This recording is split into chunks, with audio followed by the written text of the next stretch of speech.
Nah, saudara. Nah, terus caranya bagaimana kalau kita ingin menang kelihatan di dunia ini nyata? Ada syarat. Syaratnya saudara di ayat ke-14. Apa Allah nyatakan?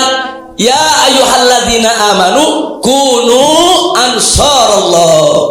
Hei orang-orang yang beriman, jadilah kamu pembela-pembela Allah. Jadilah kamu penolong-penolong Allah. Allah nggak butuh dibela, Allah nggak butuh ditolong. Lalu apa maksud di sini menjadi pembela Allah, menjadi penolong Allah? Pembela agamanya, pembela syariatnya, pembela aturannya, penegak hukumnya. Ini Allah yang perintahkan. Jadi kalau kita nggak mau terjun menjadi pembela-pembela Allah, sulit mendapat kemenangan yang nyata di dunia, saudara. Jadi kalau ingin mendapatkan kemenangan di dunia juga, di akhirat juga, ini syaratnya terjun ke lapangan. Kunu ansarullah, jadilah pembela-pembela Allah. Nah, jadi bukan di sini disuruh kunu ansarullah, jadi pembela-pembela Allah.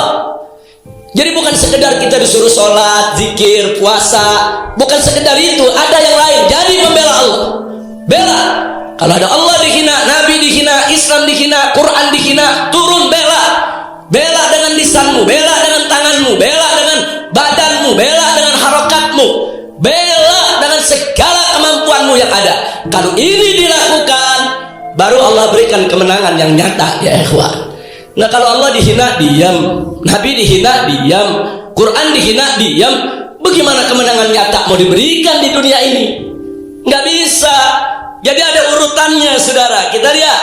Nah, ini termasuk perniagaan yang tidak pernah merugi. Nggak ada ini perniagaan merugi, saudara. Nggak. Ini perniagaan selalu memberikan keuntungan, menyelamatkan kita dari siksa yang pedih, mengetuk pintu rahmat dan ridha Allah, serta bisa mengantarkan masuk ke dalam surga. Nah, baik. Nah, kemudian yang berikutnya kita lihat lagi, saudara, janji Allah dalam surat Muhammad ayat 7, yaitu di surat yang lain Allah menyatakan faqala ta'ala ya ayyuhalladzina amanu in tansurullah yansurkum wa yutsabbit aqdamakum. Hei orang-orang yang beriman, in tansurullah, jika kamu sungguh-sungguh membela Allah, menolong Allah, yansurkum, niscaya Allah pasti menangkan kamu sekalian. Ini janji Allah.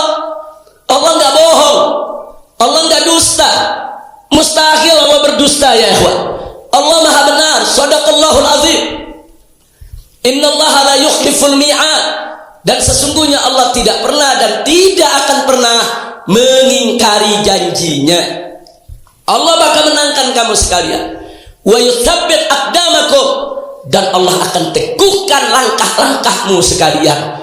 Langkah perjuanganmu akan diteguhkan oleh Allah. Jadi nggak usah takut di medan juang, nggak usah takut di medan tempur.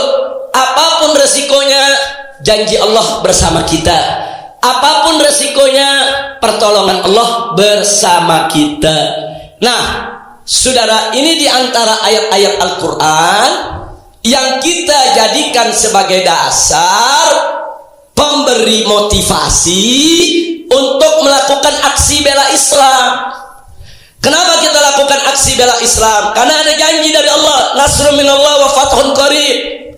Ada pertolongan Allah dan ada kemenangan yang dekat. Dan ini berita gembira dari Allah. Kemudian ada perintah dari Allah, kunu ansarullah, jadilah kamu sekalian sebagai pembela-pembela Allah. Nah, makanya kan lucu, ada orang teriak, kenapa tuh namanya bela Islam? Islam kan gak perlu dibela-bela. Lalu kalau dia baca ayat ini gimana? Kunu ansarullah, jadilah kamu pembela Allah. Kenapa dia gak katakan Allah kan gak perlu dibela-bela? Dia gak debat Allah, dia gak protes Allah. Yang suruh kita jadi pembela Allah ya Allah. Allah yang memerintahkan kita jadi pembela Allah, penolong Allah, saudara. Nah, apa yang dimaksud dengan membela Allah? Allah kan gak butuh dibela. Innallaha ghaniyyun 'anil 'alamin. Allah maha kaya, Allah gak butuh dengan semesta alam, saudara. Nah, sepakat ulama yang dimaksud membela Allah di sini menegakkan agamanya, mengamalkan hukumnya, membela daripada kesucian kitab sucinya, membela nabinya, menegakkan daripada syariatnya, saudara. Jadi yang namanya bela Allah itu ya bela Islam, ya bela Quran, saudara, ya bela syariat, ya bela agama, itu semua masuk dalam pengertian kunu ansarullah. Jadi kalau ada ngomong begitu lagi, dia nggak ngerti tafsir, dia nggak ngerti maksud kalimat, saudara, kesian, ilmu nggak ada tapi sok pintar. Nah, ini kesian saudara. Kalau orang Betawi bilang udah bego, teka lagi. Jangan pakai protes. Oh, nggak perlu bela-bela Islam, nggak perlu bela-bela Allah nggak perlu dibela. Yang bilang Allah perlu dibela siapa? Justru yang suruh bela Allah ya Allah. Baca Al-Quran, suruh buka surat As-Saff, dia nggak pernah ngaji kali.